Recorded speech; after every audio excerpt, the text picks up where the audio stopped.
नमस्कार साथियों, मयूर education YouTube channel में आपका स्वागत है। आज हम ले रहे हैं सामान्य विज्ञान के प्रीवियस ईयर क्वेश्चन का पार्ट 6। हमने 5 पार्ट पीछे पढ़ लिए थे, जिसका प्लेलिस्ट आपको इस वीडियो के डिस्क्रिप्शन में मिल जाएगा। तो आज का एपिसोड में क्वेश्चन शुरू करते हैं।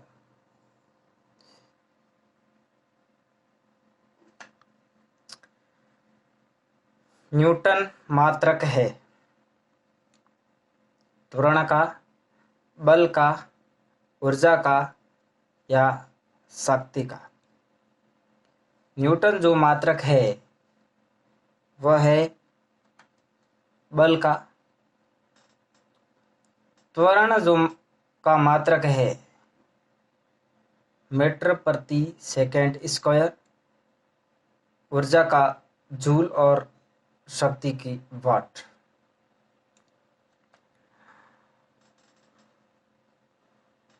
अब हम आगे का क्वेश्चन है, मानव अमाशय में पाया जाने वाला अम्ल है जो हमारे भोजन को में अम्ल मिलकर जो हमारे भोजन के साथ अनावश्यक जीवाणु आते हैं उनको नष्ट करता है। वह अम्ल कौन सा है? HI, HCl, SF या HBr। इसमें जो HCl है, हाइड्रोक्लोरिक अम्ल है, वह मानव अमाशय में पाया जाता है और इसका pH 1.2 होता है, जो अति घातक होता है। तो हमारे शरीर में कुछ भित्तियों द्वारा इसे रोका जाता है। बाहरी भित्ति से मिलने से रोका जाता है, जिससे ये शरीर को कोई हानि नहीं पहुंचाया जाता है। वाणिज्यिक बर्फ संयंत्र के लिए सबसे उपयुक्त प्रशीतक कौन सा है? हवा, ब्राइन, अमोनिया या फ्रियान। वाणिज्यिक बर्फ संयंत्र के लिए सबसे उपयुक्त प्रशीतक है अमोनिया NH3। क्लोरोफॉर्म का IUPAC नाम है। क्लोरोफॉर्म होता है CHCl3। जब हमारे पास एक कार्बन हो तो मेथेन, और उसके यदि सभी हाइड्रोजन ही जुड़े हुए हो एक कार्बन के साथ, तो वो मेथेन ही होता है। और यदि हाइड्रोजन के अलावा जुड़ा हुआ होता है कोई भी तत्व, तो उसको आगे लिख देते हैं मेथेन के आगे। तो जो क्लोरोफॉर्म है उसको कहते हैं CHCl3। यानी इसमें कार्बन के साथ एक हाइड्रोजन, 3 क्लोरीन है। तो एक क्लोरीन को मोनो, एक को जो कोई भी एक तत्व आ जाए तो उसको मोनो, 2 को डाई, 3 को ट्राई, 4 को टेट्रा। तो यहाँ 3 क्लोरीन है, तो यहाँ हो जाएगा ट्राई क्लोरो मेथेन। हाइड्रोजन को सामान्यतः नहीं लिखते हम, ट्राई क्लोरो मेथेन। और क्लोरोफॉर्म है वो जो निश्चेतक के रूप में प्रयुक्त हो जाता है, बेहोश करने के रूप में। विटामिन E का रासायनिक नाम है रेटिनॉल, एस्कॉर्बिक अम्ल, टैकोफेरॉल, पाइरिडॉक्सिन। विटामिन E है उसका नाम है टैकोफेरॉल। विटामिन E का दूसरा नाम है ब्यूटी विटामिन, सुंदरता का विटामिन। इसकी अल्पता से बांझपन हो जाता है। इसके स्रोत कौन कौन से है? प्राप्त के स्रोत है हरी पत्तेदार सब्जियां, मांस, पनीर, सोयाबीन और मूंगफली है। क्लोरोफिल अणु में निम्न में से क्या मौजूद रहता है? पोटेशियम, मैग्नीशियम, फेरम यानी लोहा, मैग्नीज। जो क्लोरोफिल अणु होता है उसमें मैग्नीज उपस्थित रहता है जो हरी पत्तियों में पाया जाता है। प्रकृति में सर्वाधिक मात्रा में पाया जाने वाला तत्व कौन सा है? सोडियम, कैल्शियम, फेरम यानी लोहा और एल्यूमिनियम। प्रकृति में सर्वाधिक मात्रा में एल्यूमिनियम पाया जाता है। जब दो हल्के नाभिक मिलकर एक भारी नाभिक का निर्माण करते हैं तो इस प्रक्रिया को क्या कहते हैं? जब दो हल्की नाभिक मिलकर बड़ी नाभिक का निर्माण करते हैं तो प्रकाश से विद्युत प्रभाव होता है या नाभिकीय विखंडन होता है, नाभिकीय संलयन होता है, रासायनिक क्रिया होती है। तो इसमें विद्युत प्रकाश विद्युत प्रभाव नहीं है और रासायनिक क्रिया भी नहीं है। जब नाभिकीय विखंडन उस समय होता जब एक जो तत्व है, जो नाभिक है, उस नाभिक के टूटकर अलग अलग यानी बिखर जाता है, विखंडन हो जाता है, तो वो नाभिकीय विखंडन होता। तो अब शेष रहा नाभिकीय संलयन, तो इसका होता है नाभिकीय संलयन, यानी दो हल्के तत्व जो जुड़ जाते हैं तो उसे संलयन कहते हैं, यानी नाभिकीय संलयन। हाइड्रोजन बम है जो नाभिकीय संलयन पर आधारित है और सूर्य का प्रकाश है में नाभिकीय संलयन होता है। प्रकृति में कोलाइड कौन सा है? NaCl, इक्षु शर्करा, रक्त और यूरिया। प्रकृति में कोलाइड है जो रक्त है। कोशिका सिद्धांत का प्रतिपादन किसने किया? हक्सली, सलीडेन, वसवान, डार्विन या मेंडल। कोशिका सिद्धांत का जो प्रतिपादन किया वह सलीडेन वसवान ने किया और इसके अनुसार कोशिका सजीवों के शरीर की संरचनात्मक व क्रियात्मक इकाई है, मूलभूत इकाई है और उस कोशिका से सब कार्य, शरीर के संपूर्ण कार्य संभव होते हैं। सबसे छोटी इकाई शरीर की कोशिका होती है और कोशिका से मिलकर उत्तक, उत्तक से मिलकर अंग, अंग से मिलकर तंत्र और तंत्र से मिलकर शरीर बनता है।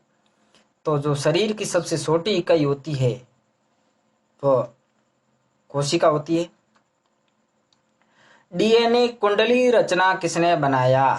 डीएनए की जो कुंडली नुमा संरचना है उसका नियम जो दिया था वह किसने दिया था?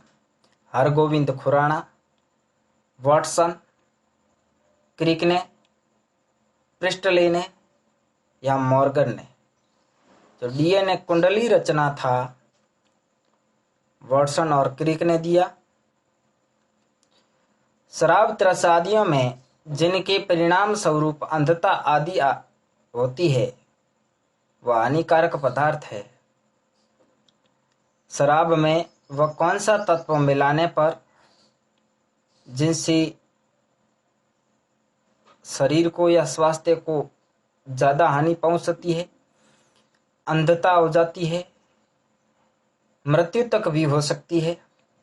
Methyl alcohol, amyl alcohol, ethyl alcohol और बेंजील एल्कोहल। इसमें है मिथाइल एल्कोहल। सामान्यतः जो शराब पिया जाता है उसमें इथाइल एल्कोहल होता है और उसमें ये कार्बन पर निर्भर करता है। 2 कार्बन होने पर इथाइल होता है। जब इसमें कार्बनों की संख्या कम हो जाती है यानी 1 कार्बन की संख्या हो जाती है तब ये मिथाइल एल्कोहल हो जाता है। मिथाइल एल्कोहल के पीने से अंधता हो जाती है और मृत्यु तक भी हो सकती है। वाष्पोत्सर्जन मापी यंत्र है क्लाइनोमीटर, क्रेस्कोग्राफ, हाइग्रोमीटर, पोटोमीटर। तो इसका जो यंत्र है वह है पोटोमीटर। धोने का सोडे का रासायनिक सूत्र है NaOH, sodium hydroxide, calcium hydroxide CaOH2, Na2CO3.10H2O, sodium carbonate, और NaSCO3, सोडियम हाइड्रोकार्बोनेट। तो इस धोने का सोडा है वह है Na2CO3, खाने का सोडा है वह NaSCO3।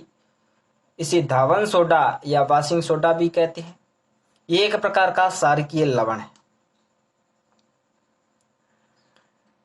इसका रासायनिक नाम सोडियम कार्बोनेट है। इसका उपयोग साबुन व अपमार्जक बनाने में, बोरेक्स के निर्माण में, जल की अस्थायी कठोरता को दूर करने में, तेलों को हाइड्रोजन में प्रयुक्त उत्प्रेरक है FeMO NiPt, यानी निकिल है, Ni है जो तेलों को हाइड्रोजन में प्रयुक्त उत्प्रेरक है। ताजमहल बदरंग क्यों हो रहा है? नाभिकीय विस्फोटों के कारण, अम्लीय वर्षा के कारण, गंदे खुले नालों के कारण, ज्वालामुखी में निकली गैस के कारण।